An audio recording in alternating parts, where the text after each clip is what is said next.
Hey, everybody, Matt Bishop here. Welcome to the Talk This Way podcast. I am here with Tyler Connolly from Theory of a Deadman. What's going on, my brother? Not too much. Just I got to my hotel room. I just shaved and I realized I totally hacked my face up. You ever do that where you get like a Oh, new yeah. razor Yep. and then all of a sudden you're like bleeding from everywhere? I'm like, what did I do? My face is burning now. I don't know what I did. You have that Home Alone moment. Ah! 100%. If I had some of my dad's like aqua velva or something, I would have slapped it on there. Yeah, there you go. Well, hopefully we get that taken care of by tomorrow because you guys are kicking off a pretty massive tour here with Skillet, Saint Asonia. Yes. So we're in Gary, Indiana. Hard Rock Live. I'm trying to think if we played here before. I feel like we have. I'm going to say we have, even though I don't know if we have. But yeah, the Rock Resurrection Tour. So this is all kicks off tomorrow. We're here now doing like a production day. And then, yeah, it all starts tomorrow night. So we're so happy we could do this. We wanted to tour. It's interesting. It's like Skillet. We've done shows with them before, Saint Asonia as well. But we've been kind of asking our management and our agent for quite a while now. I would say probably in the years to do something with Skillet. And it kind of just, I don't know, maybe we just been off different cycles or, they're just not available and we're not available. So it's almost like it's all just happened now and it feels so perfect that the tour is selling amazing. And I don't know, I could probably just announce already we're doing another leg of this in the fall. Nice. Yeah, so another Resurrection Part 2 in the fall in the United States. So we're gonna hit Beautiful. all the other markets. Yeah. Yeah, I mean, I've been hearing, through some venue contacts that it's selling really well. I know we'll be at the Reading, Pennsylvania show, covering that one, and that the team over there is super stoked about how everything's been going, and they can't wait to have you guys. So yeah, it definitely makes sense to run it back. The demand's there. You guys are, new record coming out, and everything is fresh, and everybody's ready to rock with you. Yeah, Reading. So how was that? Like an hour from Philly? How far is that? Yeah, What would no, be the it's about closest? like 50 minutes or so. Yeah, from Philly. Is You that also kind got of a the Lehigh Valley's pretty close to there too. I don't know if you guys ever played like Croc Rock back in the day. oh Um, yeah. oh yeah, that's going way back. Allentown, baby. Yep. Croc Rocks. Yeah, that was kind of the staple, right? That was the place like every band. I think the first time we ever played there might either been opening for Saliva, like 2002, or like with Breaking Ben, like 2005 or something. Yeah, man, And then that was the place, man. It was wild there. That was my first show, like my real first like metal show was Overkill in like yeah, 2001 maybe. I don't know, but yeah, that place, it got it going. A lot of good times there for sure. I think they sold pizza there too. Was it a pizza place in the Oh front? yeah, there's a pizza place out front. It was good, Yeah, it not was great, good. but you had to get a slice. It was good. When it's 2 in the morning and you're drunk, it was the best pizza you ever Oh had. yeah, Yeah, yep, exactly. for sure, man. So you guys are like, I mean, you're teching today, but you guys are basically ready to go. You just got back from Australia, right? A couple of shows down there.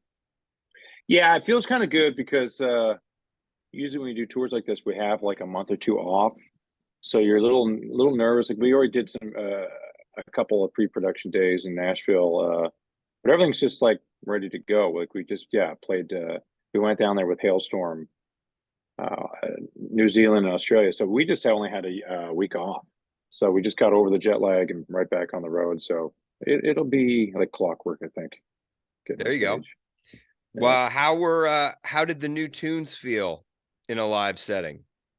Ah, it's so good. It's so good. Nice. Like I guess it's with every band. It's hard not to want to play like a Dave, our guitar player, is like, we should do three from the new record. I'm like, I don't know, man. Like, like it's tough because we're in a band, but we're also fans of bands, and I'm trying to put myself in the shoes of the fan. I'm like, if I went and saw like one of my favorite bands play, and they played a bunch of stuff from the new record, would I like that? Maybe, I don't know. So it's tough. We just want to play so many new songs at the same time. We're like, well, there's only so much time, there's only so many songs. So we don't want to have to cut something that a fan maybe wants to hear for something new. So we'll see.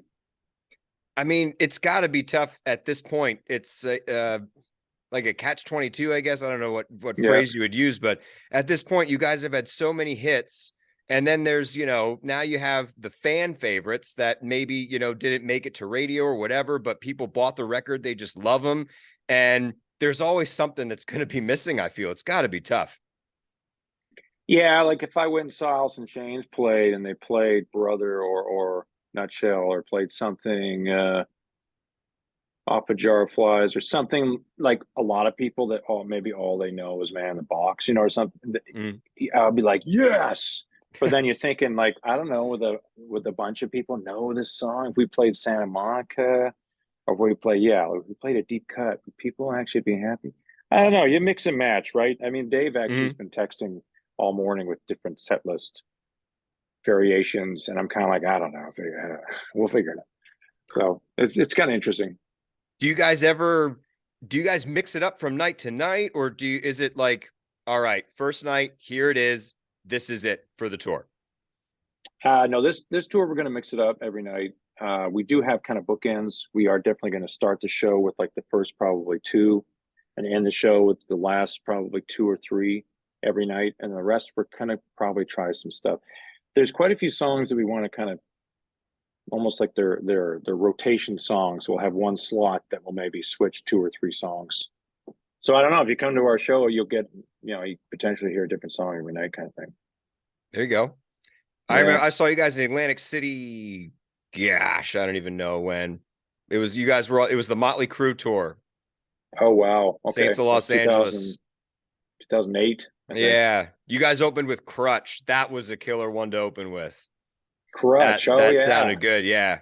It's a tough one to come right out of the gate with. Like you guys meant business that night for sure. That much was clear. Yeah. That's yeah, I don't know. I love that we haven't played Crutch that much. I don't think we played Crutch since that record. But that's tough, right? Like, what do you do? I know. There's Good too problems many, to have. Yeah. So this new record, I'm giving, the singles a listen, and it's coming out March 17th, I think, right? Yeah, we got like a month. St. Patty's Day. Yeah. There we go. 1 month. Lot heavier than what we have been seeing from you guys in the last two. And the last two, you guys were kind of almost like taking on a bit of a new identity. It was like just Theory. And now it looks like we're back to like Theory of the Deadman. Talk to me a little bit about, that detour and why you guys felt the need to go there and why you're coming back now, I guess. It's interesting. I did an interview, it was maybe a week or so ago, and he asked me if he thought our sixth record was a mistake. And I was like, well, no. I mean, RX was our biggest song we ever had. Yeah. No, our RX was not. No, I think what happened was you get to a certain point. David Bowie has this great quote. It's quite long. I can't remember what it is, but it all talks about how dangerous you have to get. And you can never be safe. Always keep going farther into the ocean until you can almost not touch the bottom. And that's where you should be all the time in your career. I mean, he was a guy that was a chameleon, right? I mean, every record he was a different persona. So, I mean, you don't take that advice lightly.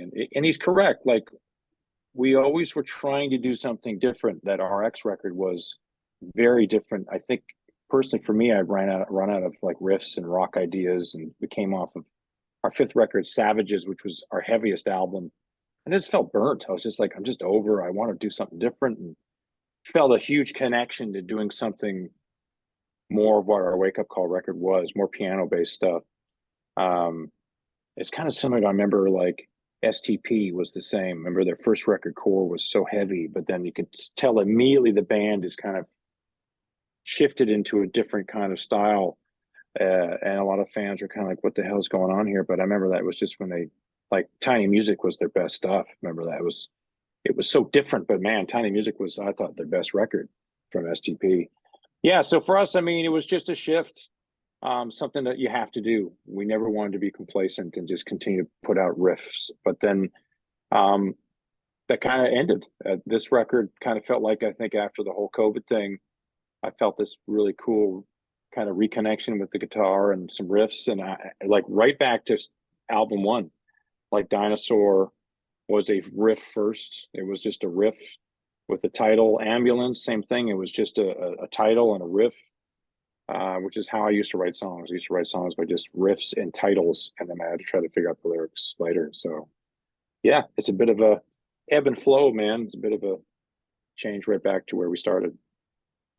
I got you. Yeah, I'm with you, man. And I would never want to speak poorly about another journalist, because people ask their questions, they have their angles, and that's fine. But it does peeve me a little bit to hear, was it a mistake? It's like, no, we needed to do that. Like, this is ours Yeah, first and foremost. Like, I know, the connection with the fans, seemingly, especially in rock music, is it runs very deep and it's very important. But first things first, you guys are making, your music. And you look at like a band like Metallica with Saint Anger.